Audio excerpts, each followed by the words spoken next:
আচ্ছা দেখো, এবার যদি দুটি সরলরেখা সমান্তরাল হয়, সমান্তরাল এখানে কি কি সরলরেখা ধরেছি? এবি আর সিডি, এই দুটো সরলরেখা সমান্তরাল আছে। এই সমান্তরাল সরলরেখাকে একটা ছেদক, ছেদকটার নাম কি? ইএফ, ইএফ ছেদক। এখানে কি বললাম? এবি সমান্তরাল সিডি, এবি আর সিডি সমান্তরাল এবং ইএফ হচ্ছে কি? ছেদক।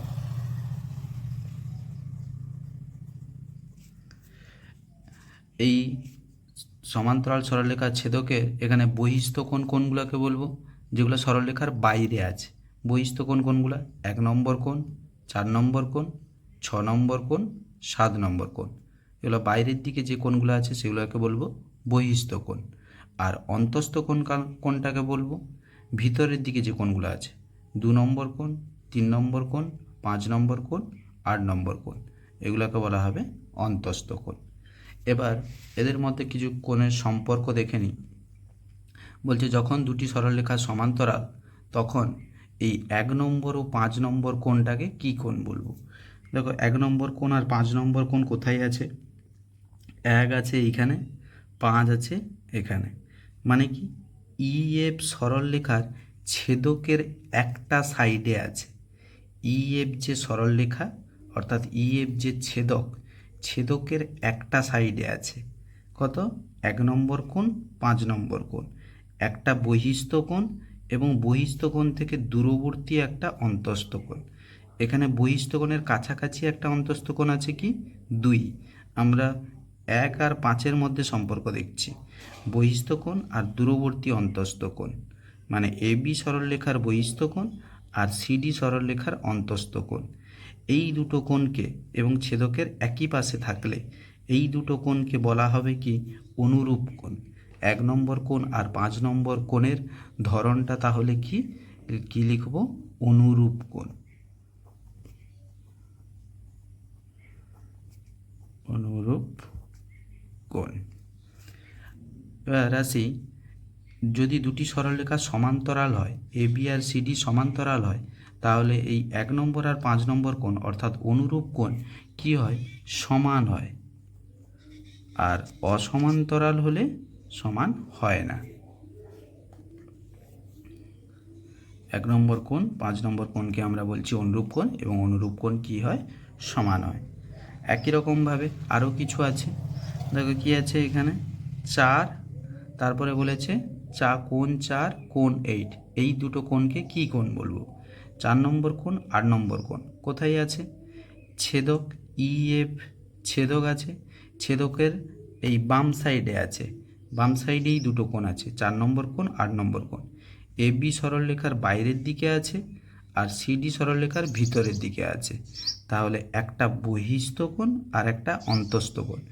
একই রকমভাবে 1 নম্বর আর 5 নম্বরকে বলেছিলাম অনুরূপ কোণ, তাহলে এটাও সেই একই রকম দেখাচ্ছে, ছেদকের একই পাশে। 4 নম্বর আর 8 নম্বর কোণটাকে বলবো অনুরূপ কোণ এবং এটা কি হবে? সমান হবে। মানে যদি এটা 120 ডিগ্রি হয়, 8 নম্বর কোণটাও 120 ডিগ্রি। এটা যদি 30 ডিগ্রি হয়, এটাও তাহলে 30 ডিগ্রি। এবার আসি 3 নম্বর ও 7 নম্বর কোণ। 3 কোথায় আছে? 3 আছে এখানে, 7 আছে এখানে। তাহলে দেখো, সেই ইএফ সরলরেখার ছেদকের একই পাশে আছে, বাম সাইডে আছে 3 নম্বর কোণ, 7 নম্বর কোণ। এটা এবি সরলরেখার অন্তস্থ আছে আর এটা সিডি সরলরেখার বহিস্থ আছে। মানে এই বহিস্থ কোণটার সাপেক্ষে অন্তস্থ কোণ 3 নম্বর কোণ। তাহলে বহিস্থ কোণের সাপেক্ষে অন্তস্থ কোণকে আমরা সেই একই রকম বলছি অনুরূপ কোণ বলবো। এখানেও যেমন ছিল একটা বহিস্থ একটা অন্তস্থ, অনুরূপ কোণ, একটা বহিস্থ একটা অন্তস্থ, অনুরূপ কোণ। এখানেও একটা অন্তস্থ আর একটা বহিস্থ, অনুরূপ কোণ।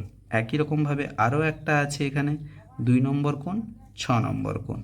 2 এখানে ভিতরে আছে, 6 নম্বর কোণটা বাইরে আছে এবং ছেদকের একই পাশে আছে, ছেদকের একই পাশে আছে, বিপরীত পাশে নেই।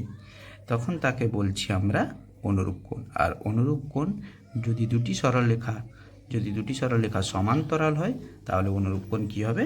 সমান হবে। তাহলে অনুরূপ কোণগুলো দেখে নিলাম। এবার আসি, তারপরে বলেছে 2 নম্বর আর 8 নম্বর কোণ। এই 2 নম্বর 8 নম্বর কোণটা কোথায় কোথায় আছে ছবিতে দেখে নিই। এইখানে 2 আছে, এখানে 8 আছে, মানে দুটোই অন্তস্থ আছে। এবং সেটা কি দেখতে পাচ্ছি, এই যে ই এফ ছেদক, ছেদকের বিপরীত পাশে বলছি, ছেদকের বিপরীত পাশে এ বি সরলরেখার অন্তস্থ কোণ ছেদকের এক পাশে 2 নম্বর কোণ, সিডি সরলরেখার এক পাশে অন্তস্থ কোণ 8 নম্বর কোণ। তাহলে এই কোণটাকে বলা হবে কি একান্তর কোণ। এই 2 নম্বর কোণ আর 8 নম্বর কোণটাকে বলবো আমরা একান্তর কোণ।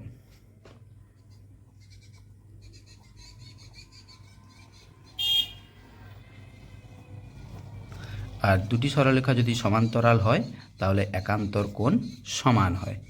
একই রকমভাবে আরও একটা একান্তর কোণ আছে, দেখো 2-এর সাথে 8-এর সম্পর্ক হলো, মানে এই ছেদকটার ই এফ ছেদকের এক পাশে অন্তস্থ কোণ আর এক পাশে অন্তস্থ কোণ, বিপরীত পাশে অন্তস্থ কোণকে একান্তর কোণ বলবো।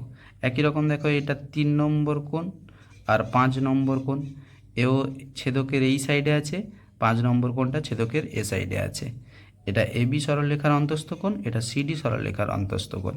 তাহলে এই দুটো কোণকে বলবো আমরা কি কোণ, সে একই রকম একান্তর কোণ। আর একান্তর কোণ কি হয় বললাম একটু আগে, সমান হয়। এবার আসি তারপরে কি বলেছে 2 ও 5।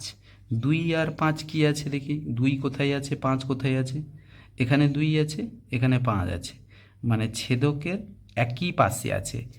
ই এফ যে ছেদক, এই ই এফ ছেদকের একই পাশে আছে, বিপরীত পাশে নেই। 2 নম্বর আর 5 নম্বর কোণটাকে কি বলা হবে, একই পাশে এবং দুটোই অন্তস্থ আছে, তাহলে দুটোই ভিতরের দিকে কোণ আছে।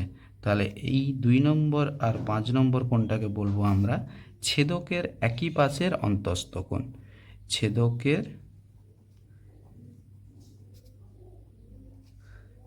একই পাশের অন্তস্থ কোণ।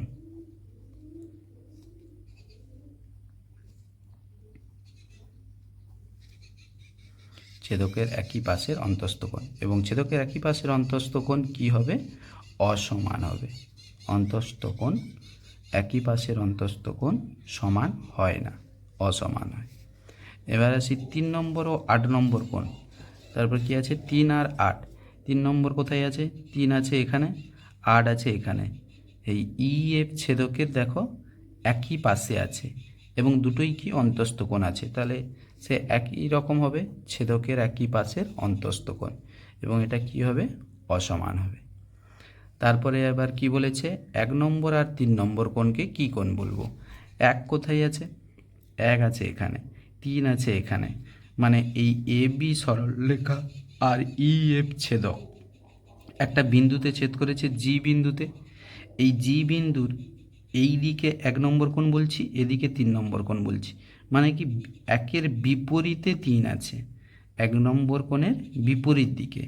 এই কোণটার বিপরীত এই কোণটা, এই কোণটার বিপরীতে এই কোণটা আছে, এই কোণটাকে বলবো আমরা বিপ্রতীপ কোণ।